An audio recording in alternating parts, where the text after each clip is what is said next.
नमस्कार फ्रेंड्स। आज की कंटेंट डिस्कशन में मैं बीएससी पार्ट थर्ड का टॉपिक ले रहा हूँ क्वांटम मैकेनिक्स पेपर से। और लास्ट की 3 लेक्चर्स में हमने हाइजेनबर्ग अनिश्चितता सिद्धांत के एप्लीकेशंस किए थे। अब इसी सीरीज में उसका नेक्स्ट एप्लीकेशन है natural width of excited states and spectral lines. अगर हम ऊर्जा के रूप में बात करेंगे तो विड्थ एनर्जी की दिखाएंगे एक्साइटेड स्टेट्स में, और अगर फ्रीक्वेंसी के रूप में बात करेंगे तो वो नेचुरल विड्थ हो जाएगी स्पेक्ट्रल लाइंस, और हम एनर्जी के रूप में बात करेंगे तो वो नेचुरल विड्थ होगी एक्साइटेड स्टेट्स की। एक्चुअली क्या होता है, जैसे इधर एनर्जी बढ़ रही है, ये कोई ग्राउंड स्टेट एनर्जी है जिसकी ऊर्जा E है, और ये हमारा एक्साइटेड स्टेट्स जिसकी एनर्जी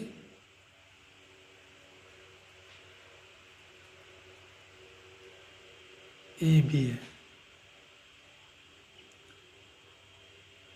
तो ये देखा गया है कि उत्तेजित ऊर्जा स्तरों की ऊर्जाएं निश्चित नहीं होती, कुछ विड्थ होती है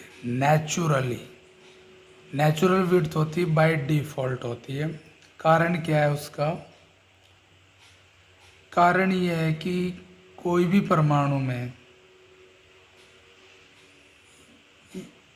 परमाणु में एक इलेक्ट्रॉन, उसके मूल ऊर्जा स्तर, इसको कहेंगे हम मूल ऊर्जा स्तर,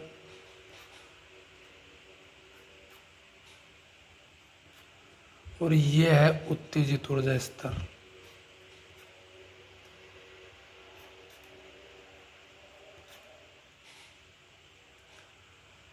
किसी भी मूल ऊर्जा स्तर में कोई भी परमाणु है, उसके मूल ऊर्जा स्तर में इलेक्ट्रॉन का जो लाइफ टाइम होता है वो इनफाइनाइट टाइम होता है। कितना? इनफाइनाइट समय। तो हम बाई हाइजेनबर्ग्स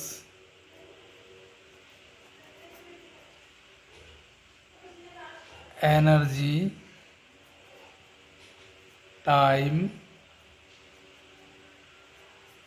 अनसर्टेनिटी प्रिंसिपल, ऊर्जा समय में अनिश्चितता होती है, वो delta E into delta T तकरीबन h×2 होता। तो actually greater than and equal to h×2 है, but for minimum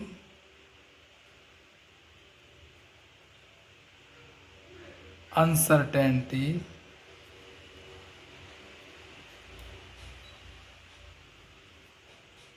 delta E delta T तकरीबन इज इक्वल टू h×2। मतलब न्यूनतम अनिश्चितता h×2 के ऑर्डर की तो होगी, इससे ज़्यादा तो संभव है। अब आते हैं अपन मूल ऊर्जा स्तर में। किसी भी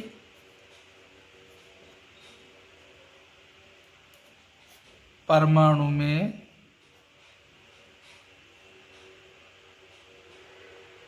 किसी भी परमाणु के मूल ऊर्जा स्तर में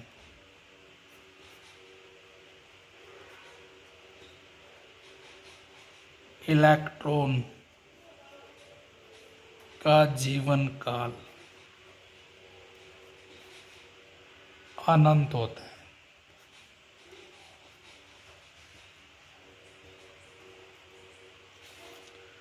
अर्थात जो लाइफ टाइम डेल्टा टी कितना हो गया? इनफाइनाइट। समीकरण 1 में रखें तो ऊर्जा में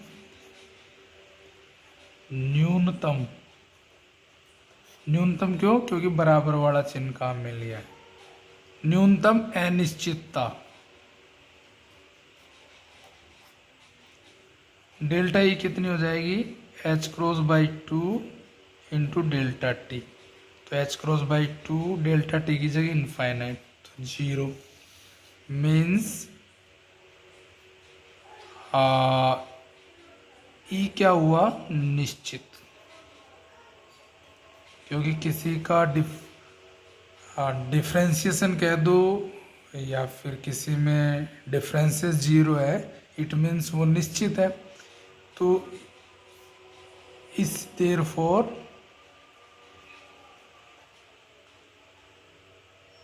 ई बराबर ई ए, और वो कितनी? निश्चित।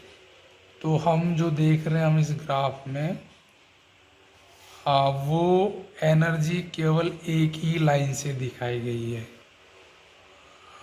ऊर्जा स्तर एक ही, उसकी ऊर्जा कितनी दिखाई है? ई ए, क्योंकि ये मूल ऊर्जा स्तर है, और मूल ऊर्जा स्तर में परमाणु में जो भी इलेक्ट्रॉन का लाइफ टाइम है, या परमाणु का लाइफ टाइम कह दो या इलेक्ट्रॉन का लाइफ टाइम कह दो, क्योंकि जब भी मूल ऊर्जा स्तर से उत्तेजित ऊर्जा स्तर में कोई परमाणु जाता है तो इट मीन्स परमाणु न जाके वो इलेक्ट्रॉन ही जाता है। इलेक्ट्रॉन अपने एनर्जी लेवल्स चेंज कर लेता है, तो इनडायरेक्ट हम ये कह देते हैं कि परमाणु उत्तेजित हो गया। वास्तव में तो परमाणु कभी भी उत्तेजित नहीं होता। कौन उत्तेजित होता है? उसमें इलेक्ट्रॉन अपना एनर्जी लेवल चेंज कर लेता है, मूल ऊर्जा स्तर से कहाँ बढ़ जाता है? वो उत्तेजित ऊर्जा स्तर में। तो मैं ये कहना चाह रहा हूँ कि मूल ऊर्जा स्तर की अगर ऊर्जा हम फिक्स आती है, क्योंकि वहाँ पे उसका लाइफ टाइम परमाणु का या इलेक्ट्रॉन का कितना होता है? इनफाइनाइट। तो इसमें तो इसका मतलब है कि मूल ऊर्जा स्तर की कोई नेचुरल विड्थ नहीं पाई जाती है, अर्थात मूल ऊर्जा स्तर में किसी भी तरह की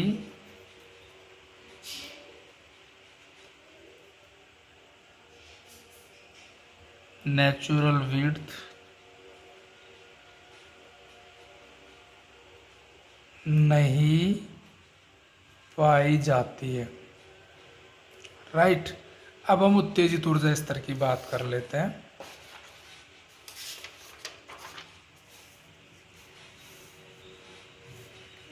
परंतु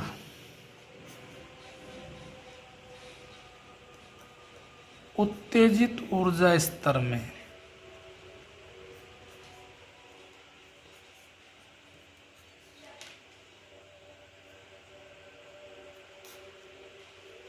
परमाणु के इलेक्ट्रॉन का लाइफ टाइम 10⁻⁻8 सेकेंड होता है।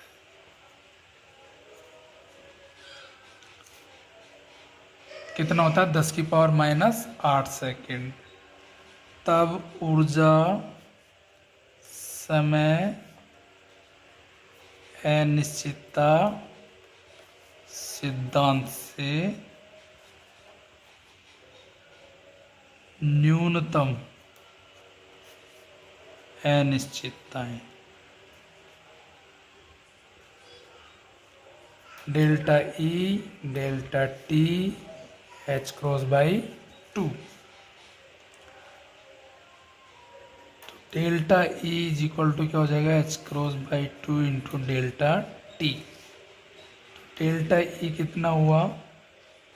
एच क्रॉस का मान कितना होता है? 1.054 10⁻⁻34 joule second to delta T कितना? 10⁻⁸ सेकेंड। तो आप देख रहे हैं कि डेल्टा ई 0 नहीं आ रहा है, कुछ वैल्यू आ रही है। तो ये वैल्यू कितनी आएगी? डेल्टा, ये कौन सा ऊर्जा स्तर होगा? बी। उत्तेजित ऊर्जा स्तर को हमने किससे डिफाइन किया है? बी से। उसकी एनर्जी कितनी? E B. तो ई बी में क्या होती है? नेचुरल विड्थ, स्वाभाविक विस्तार होता है। क्या होता है? स्वाभाविक विस्तार। तो डेल्टा ई बी की जो वैल्यू होगी वो इसको सोल्व करेंगे तो कितना आ जाएगा? ये आ जाएगा 5.27 इंटू 10⁻⁻27 ऑफ जूल। एम के सिस्टम में एनर्जी का मात्रा क्या होता है? जूल। इसको अगर इलेक्ट्रॉन वोल्ट में बदलें तो delta E B is equal to 5.27 into 10⁻27 upon 1.6 into 10⁻−19, और ये जो इलेक्ट्रॉन वोल्ट में आएगा वो 3.29 इंटू 10⁻8 इलेक्ट्रॉन वोल्ट।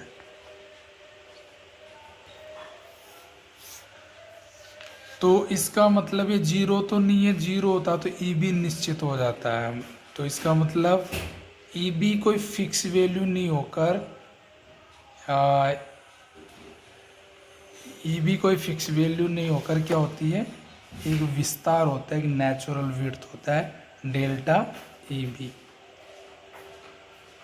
कितना होता है? Delta E B. मैं कह सकता हूँ कि ये जो पॉइंट है नीचे वाला वो ई बी है, तो ये कितना है? E B plus delta E B. तो दोनों का अंतर कितना हो जाएगा? Delta E B. क्यों आ रहा है ऐसा? क्योंकि यहाँ से इलेक्ट्रॉन का उत्सर्जन का समय निश्चित नहीं है भाई। ऊर्जा यहाँ पे कितने समय रुक रहा है हमारा इलेक्ट्रॉन? 10⁻⁻8 सेकेंड। अब ये भी समय निश्चित नहीं है, 10⁻⁻8 सेकेंड में कभी भी वो उत्सर्जित हो सकता है, वो स्वतः उत्सर्जन होता है।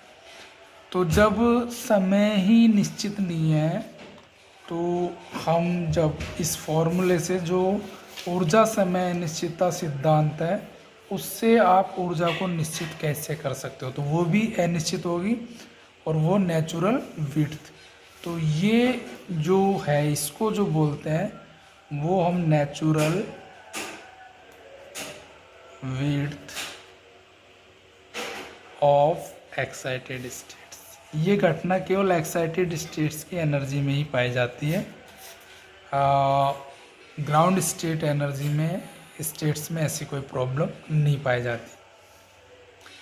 अगर मैं इसको फ्रीक्वेंसी के रूप में बात करूँ इन टर्म्स ऑफ फ्रीक्वेंसी, तो हम जानते हैं delta E B is equal to क्या हो जाएगा? एच न्यू या एच डेल्टा न्यू, क्योंकि E बराबर एच न्यू होता है क्वांटम मैकेनिक्स में। तो डेल्टा ई बी बराबर एच डेल्टा न्यू। तो डेल्टा या बी लेवल है तो न्यू बी, तो डेल्टा न्यू बी जो आया वो डेल्टा ई बी अपॉन क्या आया? एच। डेल्टा ई बी का मान कितना है? 5.27, ये निकाला ही था, इंटू 10⁻⁻27 जूल। और एच का मतलब 6.625 इंटू 10⁻⁻34 जूल सेकेंड। अब ये मान कैसे आया? तो ये तो सोल्व कर लेंगे, हम मैथ्स के स्टूडेंट हैं, कोई दिक्कत नहीं है। और इम्पोर्टेंट ये नहीं है कि इसको सोल्व करना, इम्पोर्टेंट है कि जो कंटेंट है इसके बिहाइंड में उसको हमान को समझना होता है। फिजिक्स का भी यही मतलब है। तो मैथ्स पे इतना गौर नहीं फरमाएंगे, बस वैल्यू सब्स्टिट्यूट करेंगे, वो एम के सिस्टम में करेंगे और कोरस्पॉन्डिंग वैल्यू ही सब्स्टिट्यूट करेंगे, उसका फ़र्क पड़ जाएगा। अब ये जो डेल्टा न्यू आएगा वो भी कोई जीरो तो आएगा नहीं। तो अगर हम फ्रीक्वेंसी की बात करें तो फ्रीक्वेंसी में कोई इस तरह की लाइन नहीं आकर, सीधी स्पेक्ट्रल लाइन नहीं आकर, जैसे स्पेक्ट्रमी रेखाएं जो भी होंगी जो उत्सर्जन के बाद में अलग अलग आवृत्ति की स्पेक्ट्रल लाइन्स आएंगी, वो एक लाइन नहीं होकर इसमें क्या होगा? एक विस्तार होगा। क्या होगा? एक विस्तार। तो ये क्यों होगा? क्योंकि इसकी जो वैल्यू आएगी वो आप अगर इसको सोल्व करेंगे तो इसका मान आएगा 7.95 इंटू 10⁶ सेकेंड इनवर्स, क्योंकि आवर्ती का मात्रक टाइम का उल्टा होता है। तो अगर ये 0 आती, मान लो 0, और वो मूल ऊर्जा स्तर में तो आती, तो मूल ऊर्जा स्तर में जो स्पेक्ट्रल लाइन दिखेगी वो ऐसी दिखेगी मूल ऊर्जा स्तर में। लेकिन उत्तेजित ऊर्जा स्तर में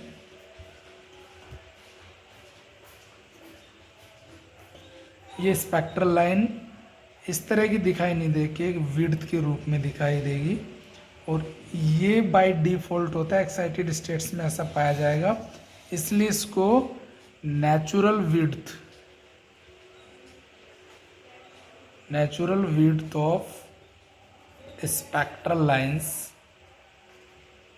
कहते हैं।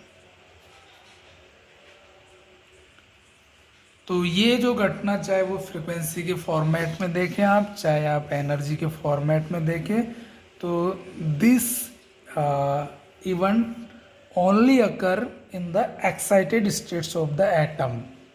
तो एटम की एक्साइटेड स्टेट का मीन्स है वहाँ से इलेक्ट्रॉन जंप करके उत्तेजित ऊर्जा स्तर में पहुँचना। तो आई होप ये आप समझने में ये लेक्चर और इनमें से बहुत ही सहयोगी होगा, हेल्पफुल होगा, और कॉम्पिटिटिव एग्ज़ाम्स हो, चाहे आपका बीएससी थर्ड ईयर की जो एग्ज़ाम में आप बैठेंगे, तो सवाल 100% हाइजेनबर्ग के अनिश्चितता सिद्धांत से संबंधित और उसके एप्लीकेशन से संबंधित सवाल जरूर आएंगे। तो इसी उम्मीद के साथ कि आप घर पे ऑनलाइन वीडियोस को बराबर समय दे रहे हैं और सीखने का एक प्रयास कर रहे हैं, और न्यूमेरिकल को अटैम्प्ट करने के लिए आप बुक्स की हेल्प, CBH, RBD, JPH, जो भी आपको सहूलियत के हिसाब से मिल जाए मार्केट में, वो आप परचेज कर सकते हैं, और आप उसको एक अच्छी सक्सेस में आप तब्दील कर सकते हैं। Thank you for discussion.